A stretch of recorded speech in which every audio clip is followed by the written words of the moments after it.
because I'm going to be on a podcast, a very interesting podcast, so I'm excited.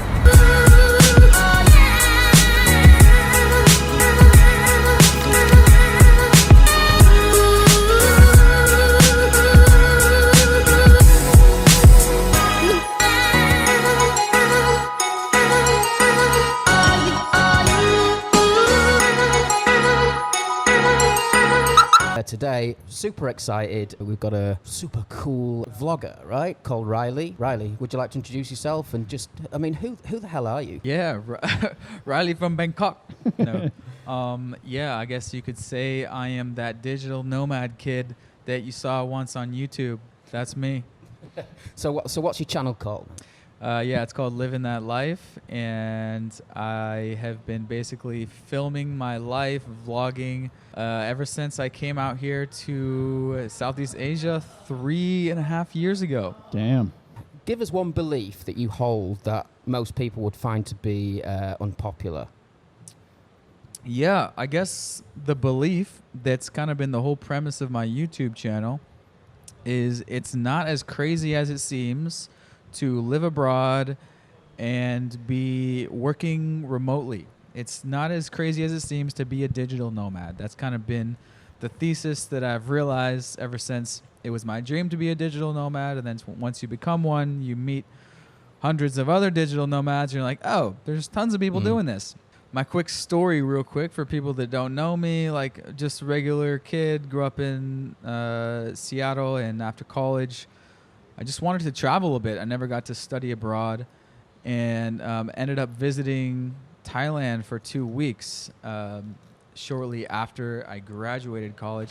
And that was actually to visit Parker, who is my best friend all from growing up. And he actually was in Thailand for 2 months doing a study abroad program. So when he was on that, he used to call us back home. He's like, you guys got to come out to visit. You got to come out to visit. So that was the perfect excuse. Like I said. What year was that, mate? This was 2013. Okay. So 2013, long story short, I did 2 weeks in Thailand. It was my first time really out of the country other than like Cabo spring break, which is like doesn't even really count. Yeah. And me and Parker were like, that was too short. He was like, 2 months was too short. I was like, dude, 2 weeks? That was just a teaser. That was stupid. And so we're like, all right, let's try to come back and like get jobs and teach English for a year or something, like do like a live abroad for a full year. And so we came back to Bellevue and we got a small little 1-bedroom apartment together, and I slept on the couch for a full year.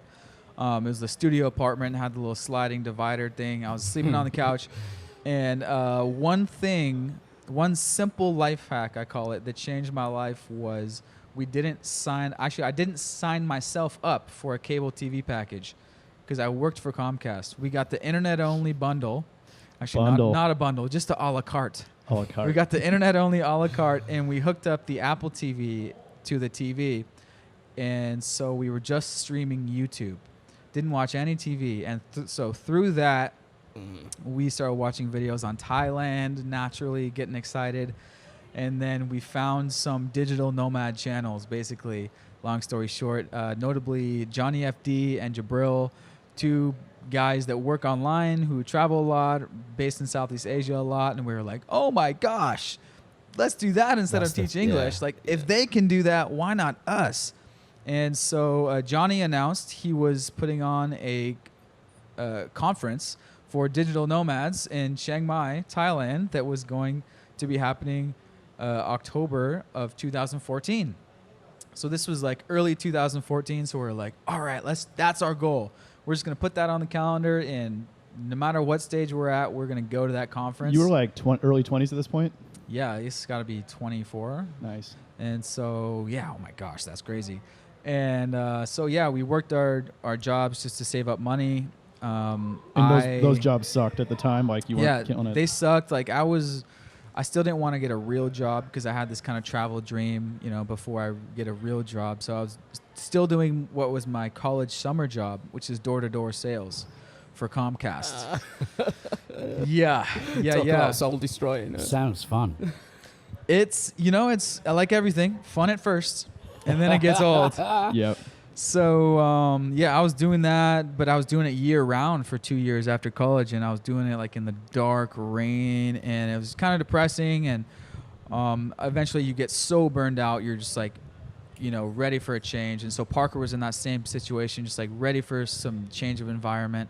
He was working in the hospitality industry for corporate, obviously. And so yeah, we saved up money, saved up like close to 10 grand each, and flew out on a one-way to Chiang Mai and attended the what was called the Dropship Lifestyle, the initial one. So One way. That's ballsy. Yeah, you gotta do the wrong way. Yeah. So we saved up like 8 to 10 grand each, and we were like, all right, that'll give us hopefully 6 months in Chiang Mai. So it was like the 6-month do or die plan. Figure something out. Love it. Like we had some online stores up, drop shipping stores, or online retail stores, whatever you want to call it. And they weren't making money yet, but we still went out there just to see what we could figure out. Right, Riley, sorry. Uh-huh. Let's take a step back. Please. What's drop shipping?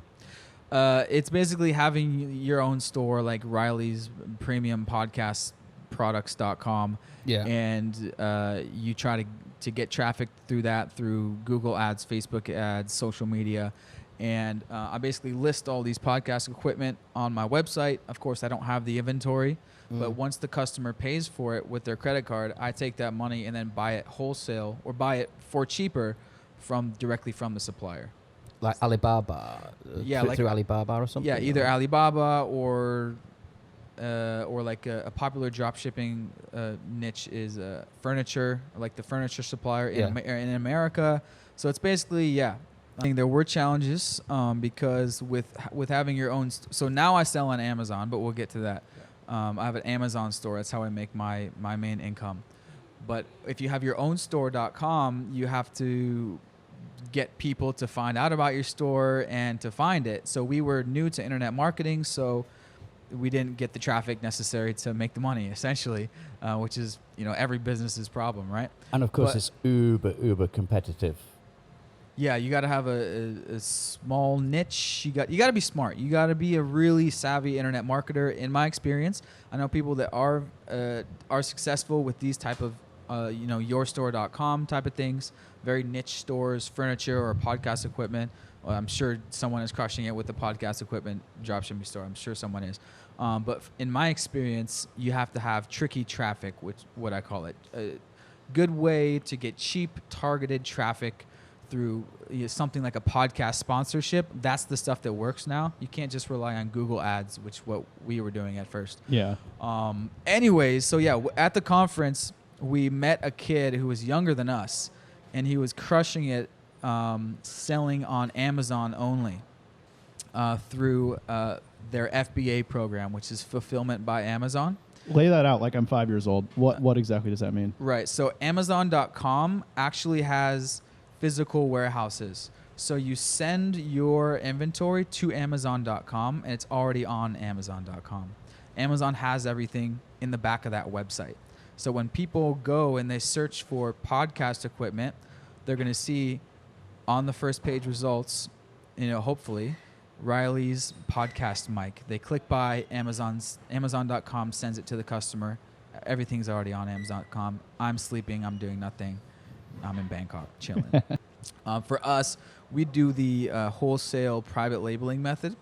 So sticking with the podcast equipment example, we go to Alibaba.com, which is, for people that don't know, it's kind of like the wholesale buy direct from the factories in China website.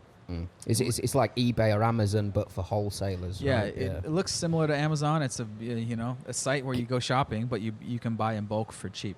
For whatever reason, we ended up choosing podcast mics as this example. So we went to Alibaba, searched podcast mics. I found one that I liked on page 50, and we started with a test order of 200 units. So we ordered 200 podcast mics for cheap, and we sent those 200 in a couple big boxes to Amazon.com. Amazon, when you start your seller account, they give you an address to send to.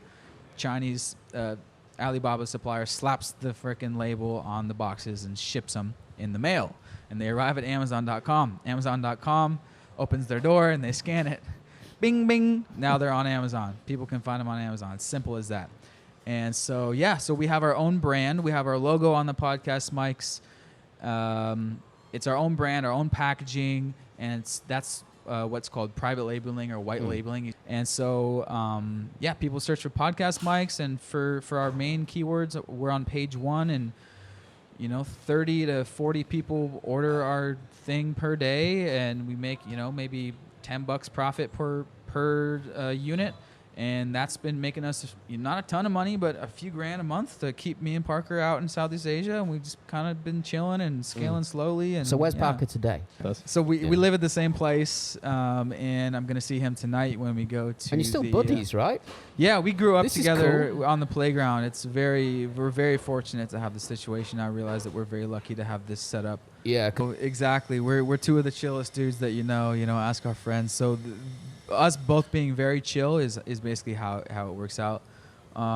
So we're very lucky to have this situation. Like I don't know if I would have came out to Chiang Mai by myself. Probably not. Him too. Yeah. So I realized that we're really lucky. So Tonight there's like Marshmallow is in town, so we're going to that. It's DJ. just like a popular EDM music. But is it trance or? No, it's EDM dance music. Popular EDM dance music. Okay. So yeah, All right. Spaces. I have a vlog of this. You can see it on my channel. We went to this one electronics mall that's 23 stories high. Jesus Christ. It's called the video is called 23 Stories Electronics Mall in China, and every single story is the same exact shit. Phone cases, power banks, headphones.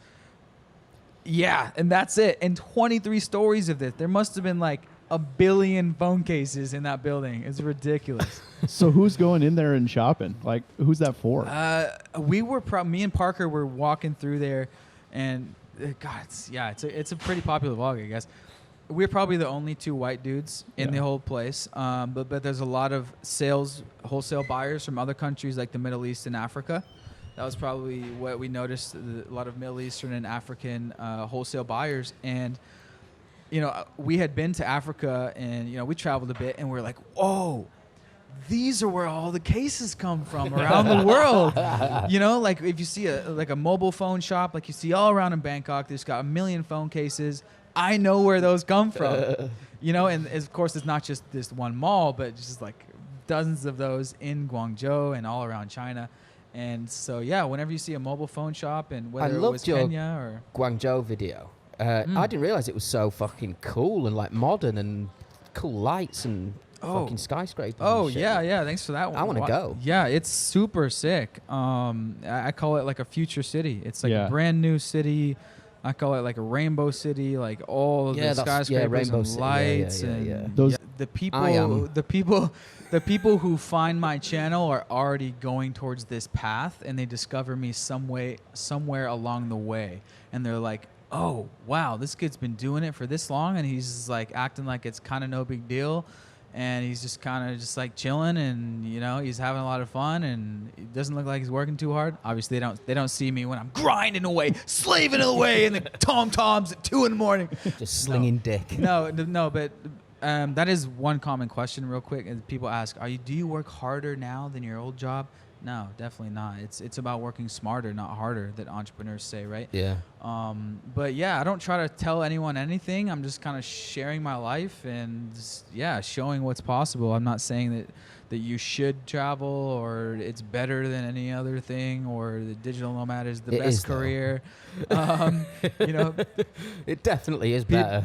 Have you ever had anybody come up to you and be like, yo, your videos are part of the reason that put me onto this digital nomad path, or how often does that happen? That's happened. That's pretty sweet. Crazy enough. It's fucking crazy, dude. Most notably at the last 2 Nomad summits. So in 2017, I was one of the speakers at it, and last year I was there, and oh god, like there's I asked to bring like all my subscribers up on stage, and it was probably like 20 so people, and all like 30,000 of them. Yeah, that would be cool. Hopefully next year, which is January 2019, we'll have more people. I kind of use the Nomad Summit in Chiang Mai as kind of just my annual. If you want to come meet me, if you want to come meet freaking all the digital nomads, come there. People are like, Riley, why are you telling people they should quit their job?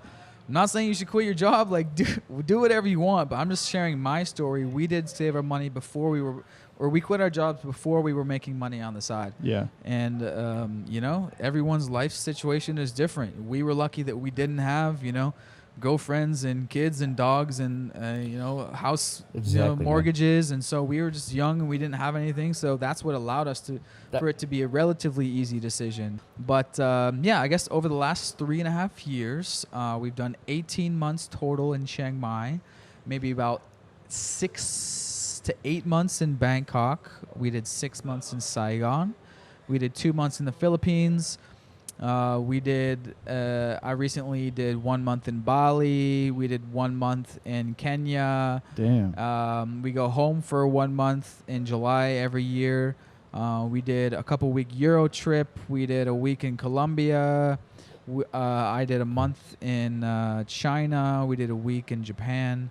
It's pretty much like you're grinding in Chiang Mai or Bangkok for like 2 or 3 months at a time, and then we got to do the visa run, so we make a trip out of it. Nice. And so we're usually doing a trip, either a fun trip or just you move to Bali or you move to Vietnam, and or we do our annual like big round the world trip. So we've been traveling a lot. It's like total like 25 countries that we visited total. And so I'm super excited about it. Yeah, I'm still on a travel high. Like, I don't think you can ever get used to it. Do you think there'll ever be a point where you're like, okay, I want to settle down now? Yeah, I don't know. I don't think so. Because, like, I've met, like, older dudes who have been traveling for, like, 10 freaking, or, like, their whole life. Yeah. And they're, like, still doing it and still pumped up. If you can find a way. So it's like, if you can find a way, obviously. And that's the whole battle. And that's... what I want to help people do is find a way. Life in general, not just the college thing, but depends on who your friends are. Who your friends are and who your peers are. And we tend to do, similar things to them. And so with now, we live in the YouTube age, the social media age. So you can be virtual friends with anyone, whether that's a surfer bum out in Bali or a digital nomad that lives in Chiang Mai. And so that's what's changing. That's why it's becoming more, accepted, or more people see these other people on YouTube or Instagram or social media, and they're living these other careers, other types of careers, and they're like, oh, okay, well, I've always wanted to do that. I just didn't know that was, but achievable. But some parents are more strict, and some parents, I'm lucky that I have accepting parents. And my mom came out and visited. With Parker's mom. They came on a mom's trip last year, and it was great. So, luckily my parents are supportive of me chasing the career that I want and the dreams that I want. So, but not everyone's parents is supportive. But at the end of the day, it's a big issue, and I get like messages from like kids, like all the time, like my parents want me to do this, like they want me to go to college, but I know that I don't want to. What should I do? It's tough to be able to respectfully kind of say, I'm going to do my own thing. Because, like, do your parents legally own you after 18? No. Like, they can't do anything. Sure. I created a blog called livingthatlife.com. Okay. All right. I think shortly after my 2-week trip to Thailand, when I got the travel bug, and I, like, started getting into all these, like, lifestyle blogs and like 4-hour work week and like like lifestyle businesses. I was like, oh my God, okay, that's totally me.